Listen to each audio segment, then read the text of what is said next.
Not to brag, but I was quite good at it. The winnings aren't much use to me anymore, so if you're interested, I'll tell you where I stashed them. Here. Just mind the waves. Ooh, Ern, Armand, and Richt. Haven't seen them in a long while, so I've no clue what they're up to now. But I'd wager they've got their own stashes hidden somewhere too. Cunning bastards.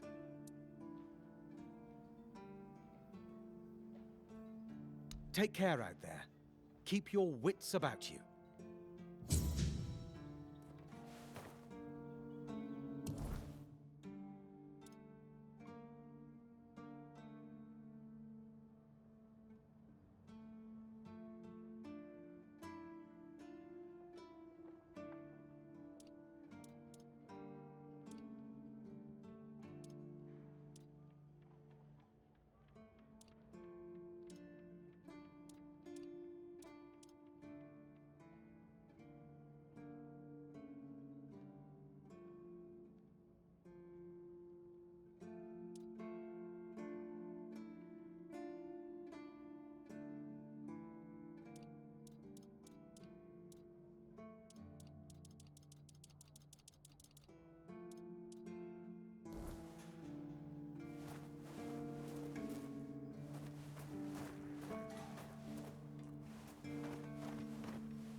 Blessings upon you, stranger.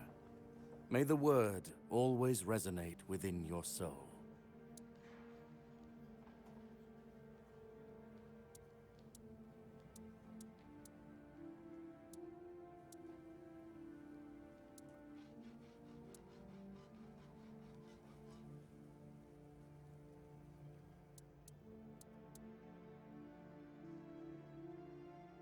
What do you mean, my child?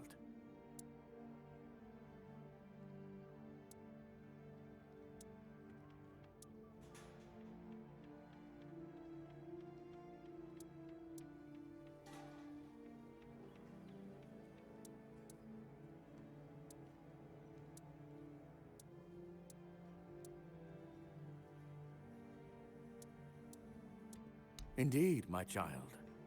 I have served in the Horns of the South since I turned 20, so it's now my 40th year in the service of Kai and this noble abode. As for the Asylum, I only know as much as my brothers deem necessary to relay to me in their letters. I only receive reports on their progress towards curing the Red Death.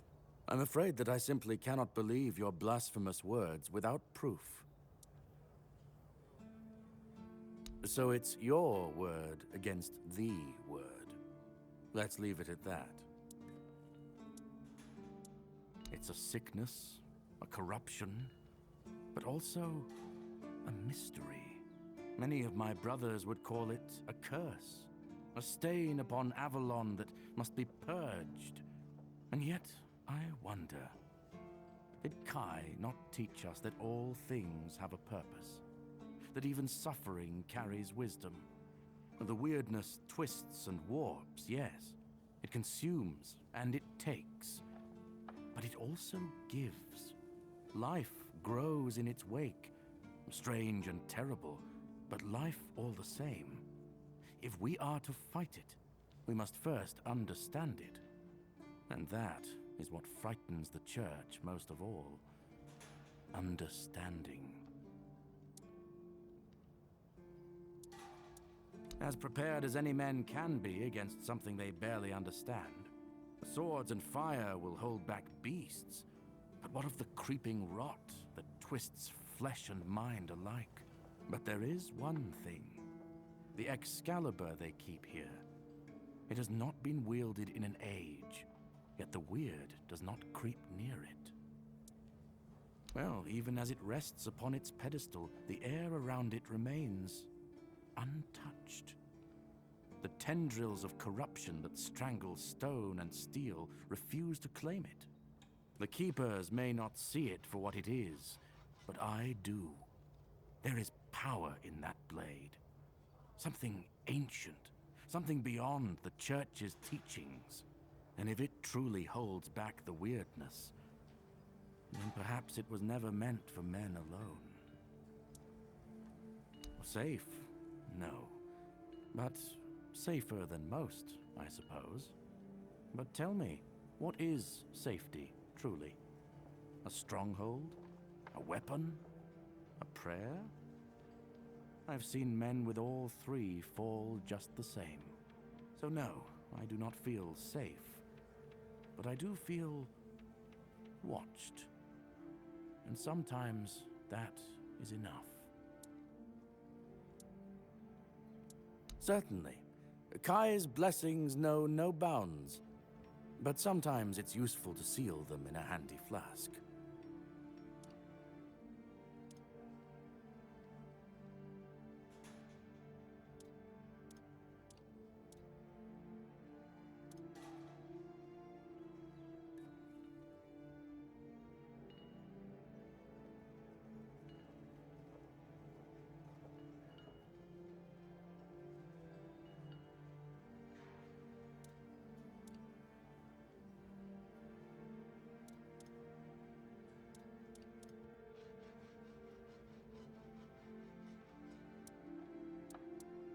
May Kai's word always guide you.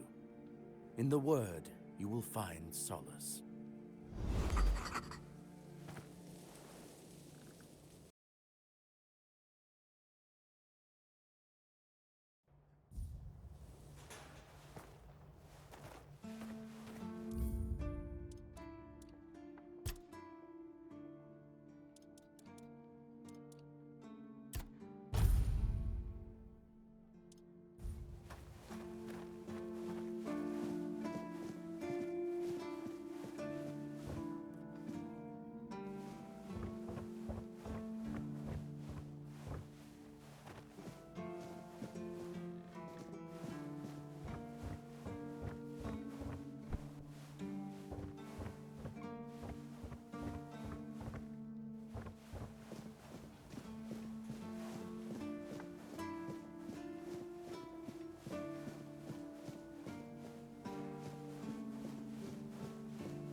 Welcome to the Museum of the Horns of the South, the southernmost keep under Camelot's jurisdiction. My name is Ridderick, and I will be happy to introduce you to the rich history of this fascinating place. A history that began 623 years ago with the first keeper, Sewell Firstfoot.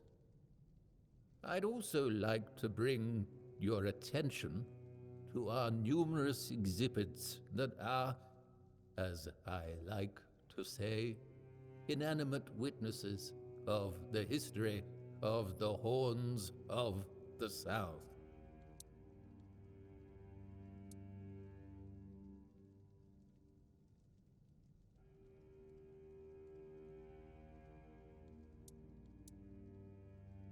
The museum holds a collection of 72 items of the so-called movable, tangible heritage. The collection includes big and small items that represent the world surrounding the keepers of the Horns of the South from the 1st to the 6th century of the Avalonian era. Here you will find militaria, craft tools, everyday objects, furniture, textiles, coins, religious artifacts.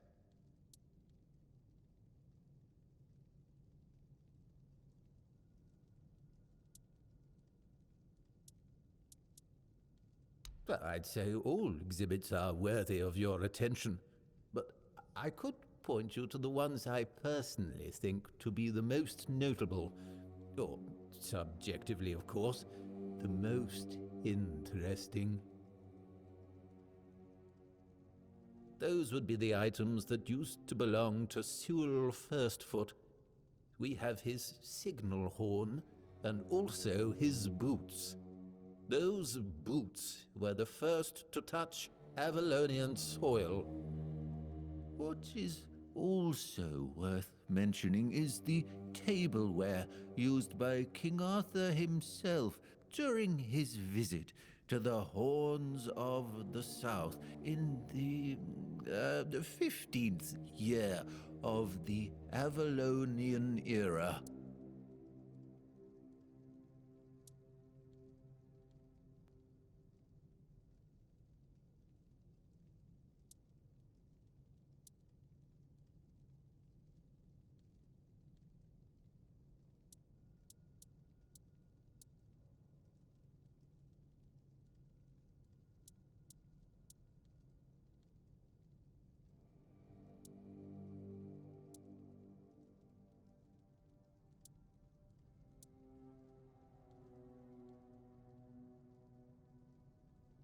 Yes, remarkable, isn't it? You can find them in the central display. Sewell's boots were sewn from 3 pieces of tanned calfskin, tied at the top with a leather strap. The seam goes through the middle of the instep, which is decorated with ornamental embroidery. On the outer side of each shoe, you can find a decorative brass buckle with the motif of the Camelotian bear.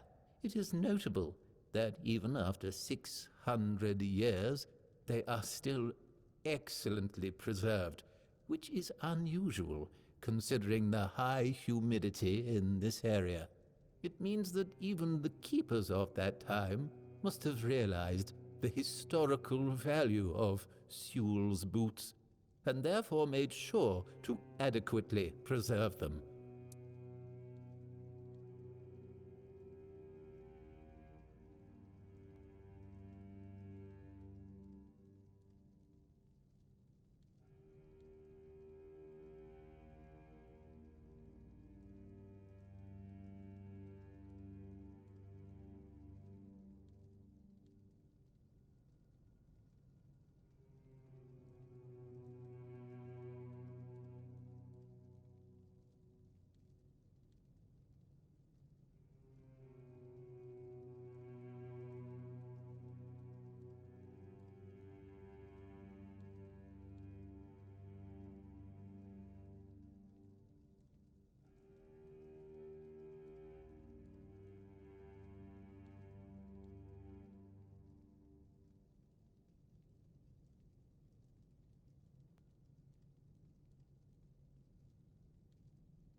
It is indeed an interesting exhibit. The horn was used by Sewell during wartime, not only for signaling, but also for intimidation. It is 50 centimeters long and made of the horn of an ox. It is the color of yellowed bone, with some ash-gray discoloration on the narrow end. It has a brass mouthpiece and silver fittings on its wider side and at the middle. The shape of the fittings suggests that the horn was hanging on a leather strap, which unfortunately has not survived to this day.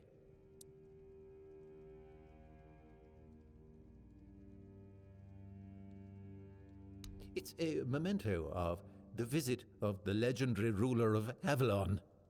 Impressive, isn't it? The tableware is made of tin coated with silver. It consists of a plate, a bowl, and a chalice. The edges are decorated with the motifs of Camelot, a crown and a bear. However, those ornaments are of visibly low quality. That detail, and the fact that those are the only wares from that time that have survived to this day, leads us to conclude that this set was cast specifically for that occasion, and that it was finished by a person unfamiliar with this kind of craft, perhaps a blacksmith or an armorer.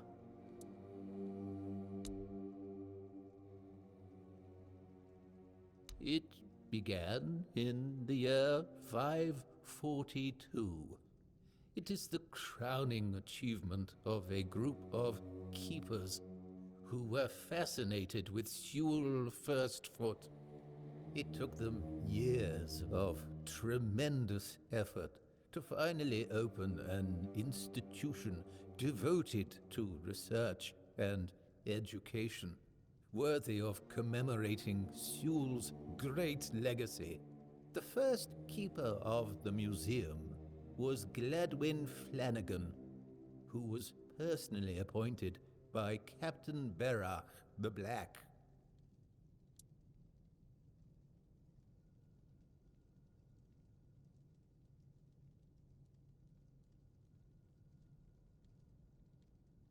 I don't doubt it. Since Sewell Firstfoot was a remarkable figure, well known to every keeper, drawing on available sources, we can claim with almost absolute certainty that Sewell Firstfoot was the first man who ever set foot on the island of Avalon. As you can probably guess, that's where his moniker, Firstfoot, comes from.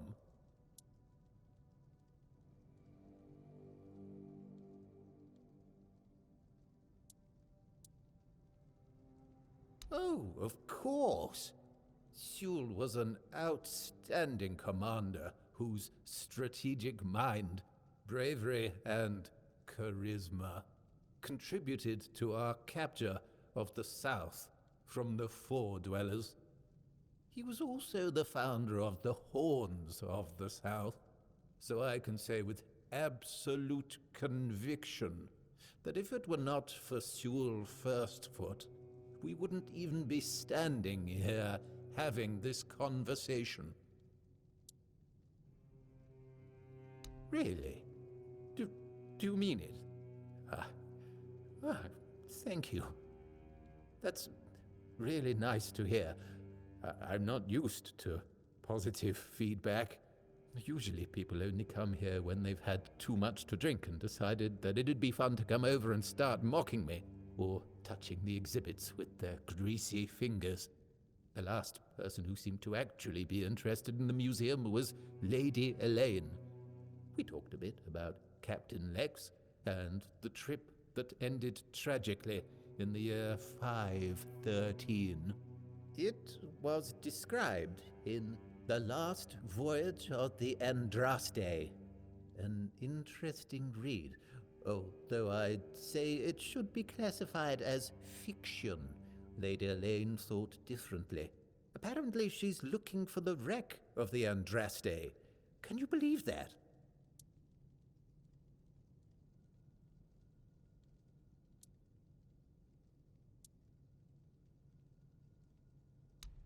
Oh, that's excellent. I have a lot of respect for that kind of archaeological endeavor, even when it's based on incorrect assumptions with regard to the subject of the research. But if you happen upon any interesting objects during your search, please don't forget about the museum.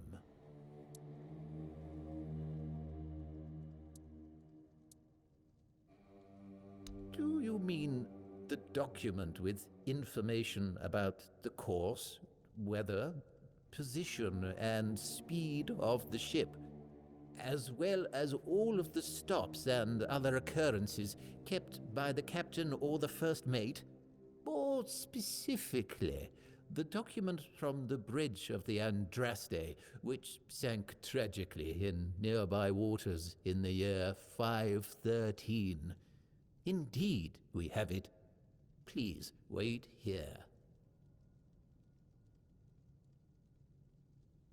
Here it is, though I doubt those records will tell you anything, since the weirdness surrounding Avalon made sailing impossible. The knowledge of the precepts of navigation has been forgotten.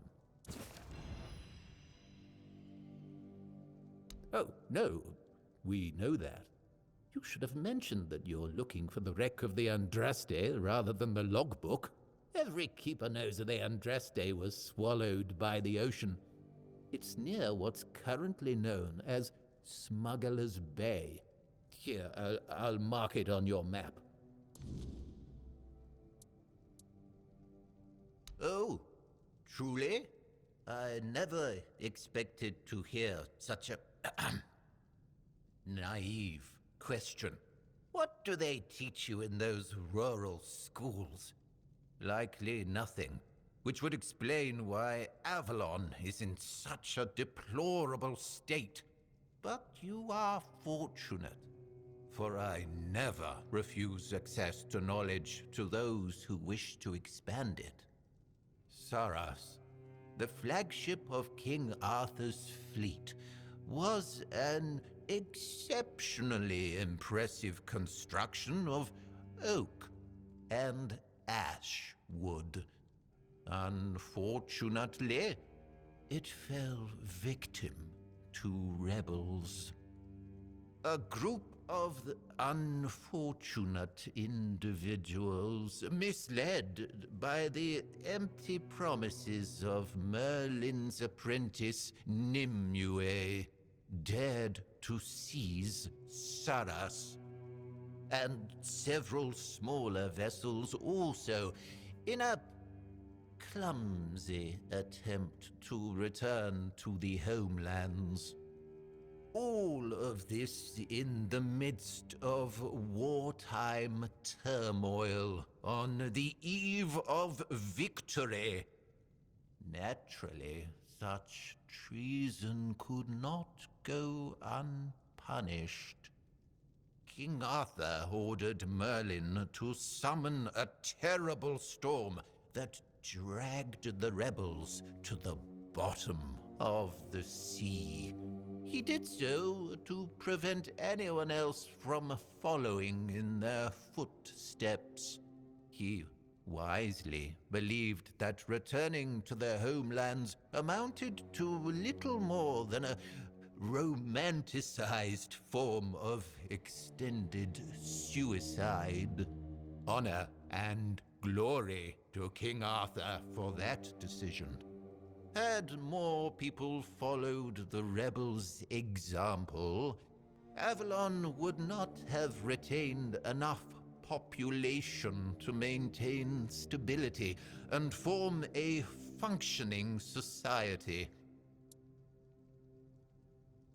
I have to admit that local fauna is not one of my main areas of interest, but I do know the answer to this question, as it is rooted in the history of the Horns of the South. It used to be the case that a significant part of the daily catch was gobbled up by our troublesome coastal neighbors. So the keepers of that time found a very peculiar way to deal with the problem. Some of them, called the seagullers, scared off the coastal birds using specially constructed masks. They made them from feathers and pieces of tanned pigskin sewn together. The reason the gulls avoided these masks is unclear, but perhaps their peculiar shape reminded them of a natural predator?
This feeling, it was so strong, so real.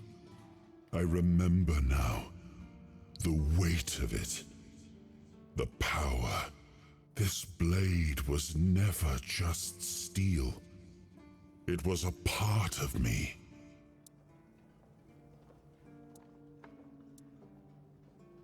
Yes, the sensation is unmistakable. But it carries more than my soul. It carries a part of my legacy. A sword like that, it doesn't yield easily. It demands strength of body and of will. You'll need to grow stronger before it will choose you.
It's more than a sword.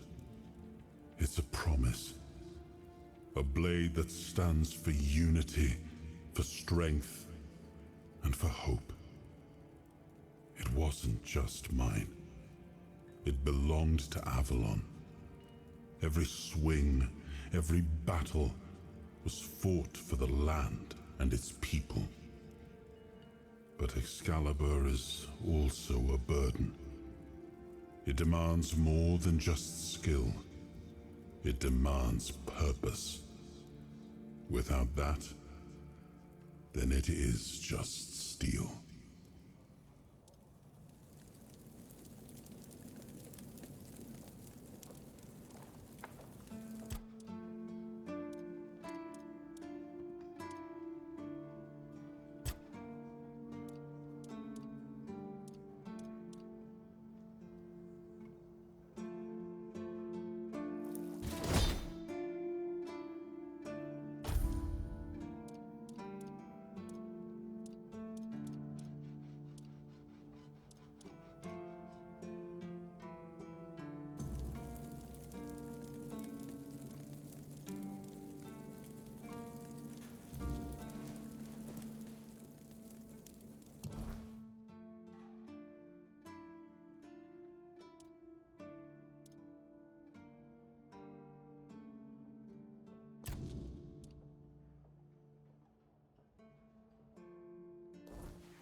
Hey, tell me, can you read?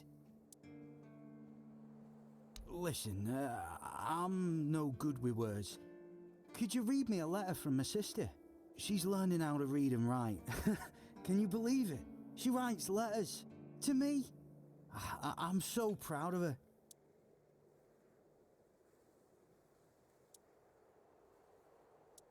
Oh, thanks. Here's the letter.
And what did it say?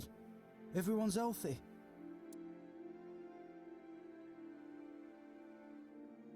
No, you must have misunderstood something. What do I do now? I don't know. I don't know what to do. I should go back to him, right?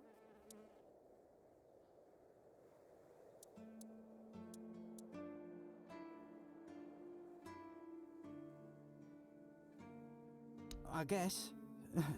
I guess that's true. Yes. Excuse me. I need to be alone.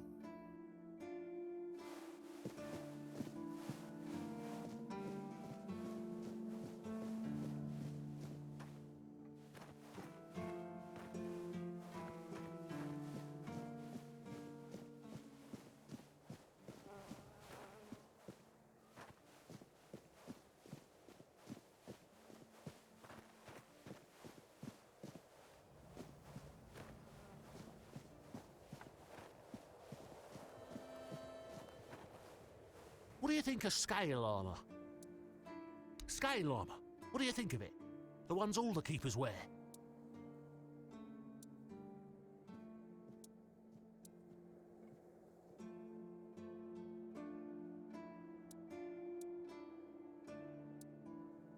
Sure, maybe it's easy to make and doesn't restrict movement, but it doesn't provide the best protection. Someone just needs to stab you between the scales and you're done for. The melee armour is much better. That will prevent you from being run through with a polearm or getting shot with a bow. It's also much more comfortable.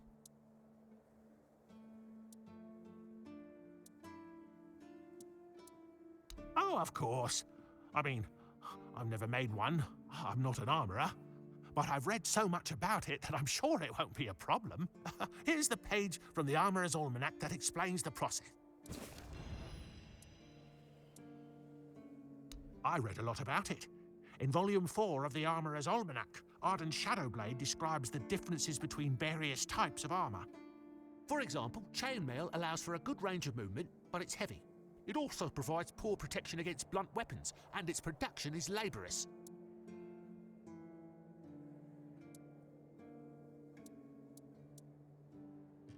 No, but I have knowledge from books and a lot of thoughts on the subject, so I know what it would be like to wear different armour. Shadowblade is a moniker. Arden is passionate about weapons and armour. He has great knowledge of materials, techniques and history. A true expert. Everything he writes is interesting. I would love to meet him one day. I told them, but they both said I know jack shit. Besides, the keepers rarely go outside the walls nowadays. Then the quartermaster added that if I don't like our equipment, he could send me out scouting in just my underwear. Perhaps you're right. But if somebody ever stabs me under the scales, I'll go straight to the quartermaster and give him an earful.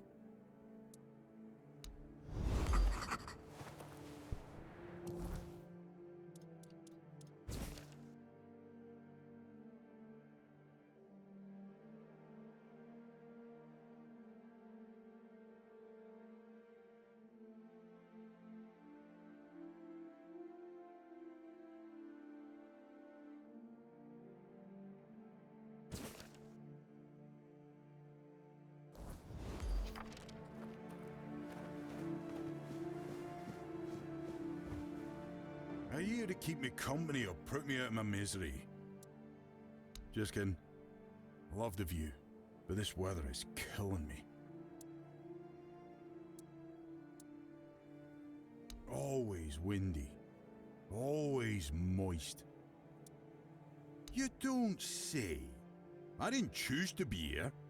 Our beloved quartermaster sent me to freeze my arse off. He said, as punishment for spitting on the good name of the keepers. Whatever the hell that means. I just got drunk in the tavern and lost half my pay. And maybe some of my clothes. But I mean, why would he even care? It was my gold. I can spend it how I please. Oh, aye. I need a warm coat. And I mean the absolute warmest coat you can get, huh? Osprey might have something in stock or know how to make one. I'd ask myself, but he's not exactly speaking with me these days.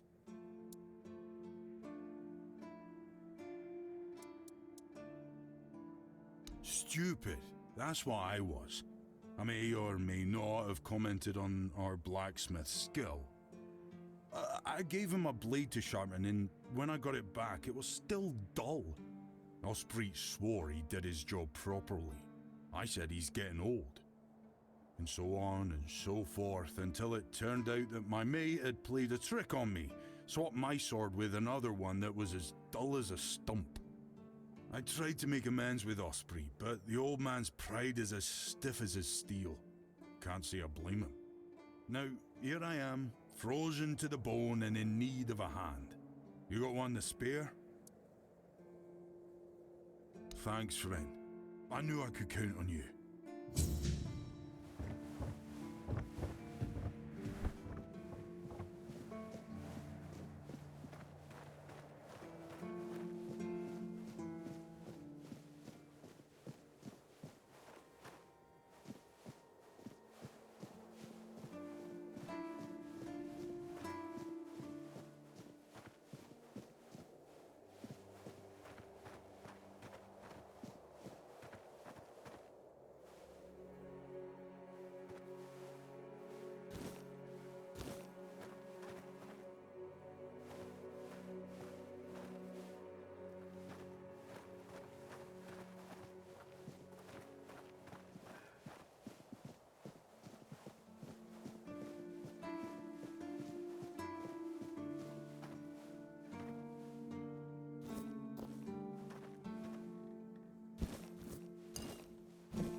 like it when things are quiet. Oi, friend. A question. Do you know why people always stop and watch a blacksmith at work? Because he's riveting. It's good to see a new face in this sad hole. Oh, of course. I forgot to introduce myself. I'm Osbert, local master of hammers and anvils. Do you need your blade sharpened?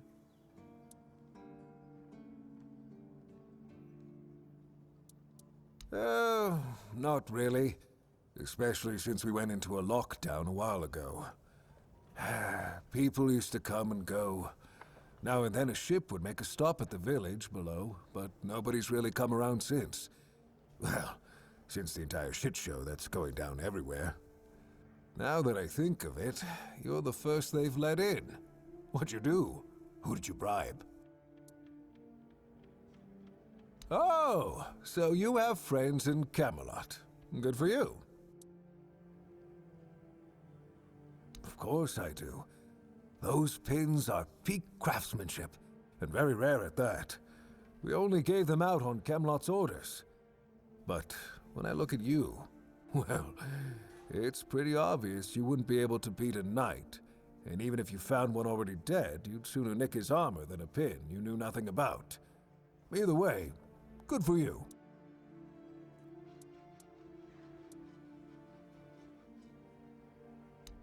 Sometimes I wonder, how many things can go wrong at the same time.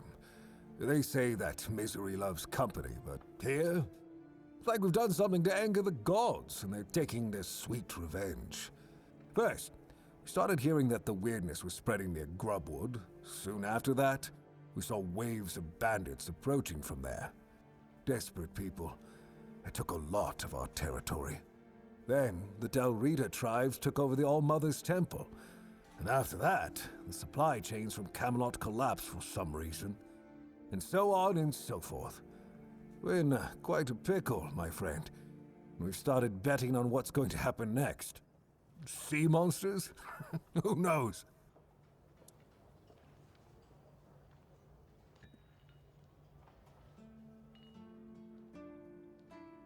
Yes. That damn forest north of here was already cursed and creepy. But now, I've heard it's an entirely different level of crazy. They say that some men here started going dark up north. With that, the weirdness started moving. And when the weirdness gets here, well, we're fucked. But you know that. Every child has heard the stories.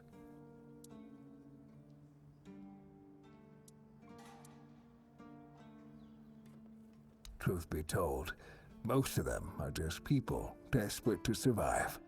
When the villages started dying out because of the weirdness, hunger, or raids, they lost their livelihoods, ended up with nothing to their names, and nowhere to go. So they banded together and started raiding whatever was left. Then they turned to killing each other.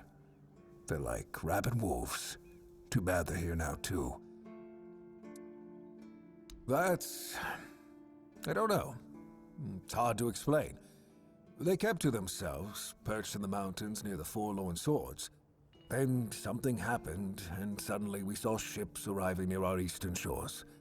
A couple days later, the tribes took over. One good thing is that the bandits aren't up to fighting with them. One bad thing, we aren't either.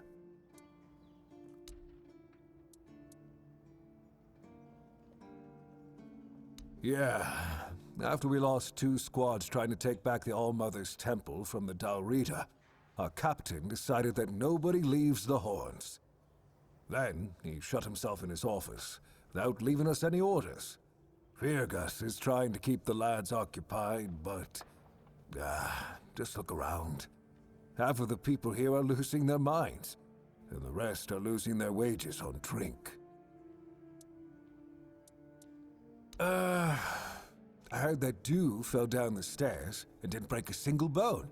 So that's a start. Other than that, no, I can't think of anything. Ha! Friend, I wish. But the only task I could use help with might be a bit too delicate for you to handle. Unless you're a master goldsmith, then feel free to prove it, and I'll have work for you immediately. There's just not enough of them to go around, and now that we're on lockdown, there's not much demand for my services either. Listen, I said I don't have any jobs, as in things I pay you for doing. That doesn't mean I can't teach you a thing or two, if you're willing to learn, that is. Since you're free to wander about while I'm stuck in the keep, maybe we can make good use of that. You've probably bashed in the skull of a beast or two, right? The alchemists. They're likely snatching up the corpses, using the muck to cook their weird concoctions.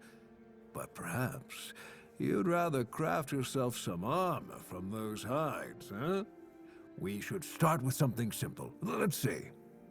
I'll give you some notes on how to make armor. You gather the materials and get to work. And when you're done, you can bring it over so I can see what you've made. Huh. It's for Dan, isn't it? That ungrateful bastard's still on the wall. Disagreement? Sure, you could call it that, and I guess I might have overreacted a bit. But since Dan is on the wall and I'm here, I couldn't tell him that I get it. The prank and all. And I forgave him a long time ago. Now that I think about it, it was a hell of a prank.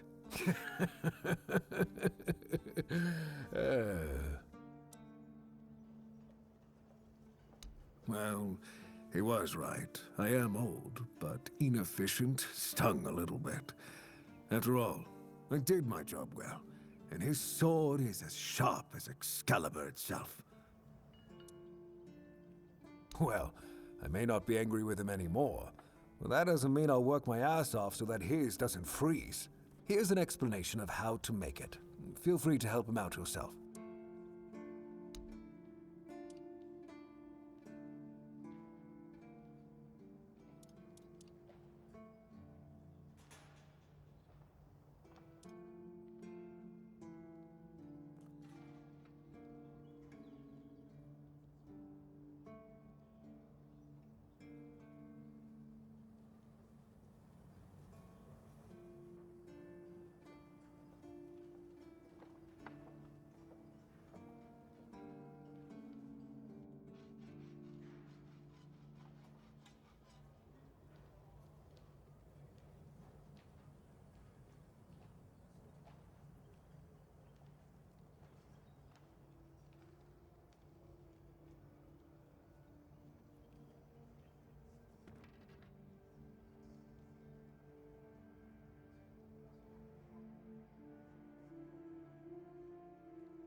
there you are.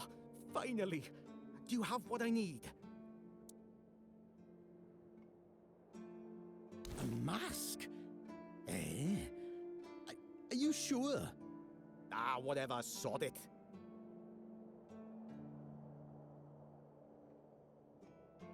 Now they'll get what's coming to them, damn rascals. You can go now.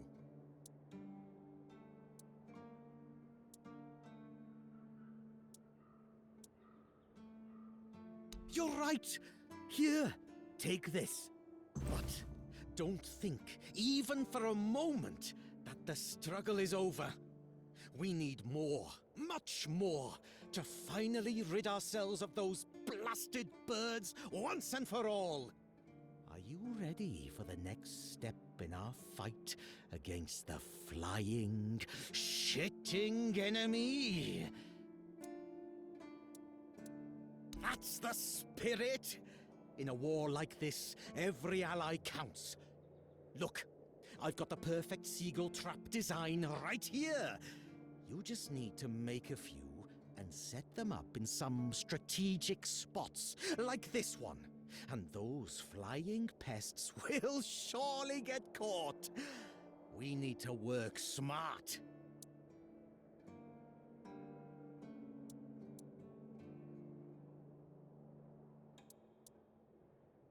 Go on then, and fight against the flying vermin.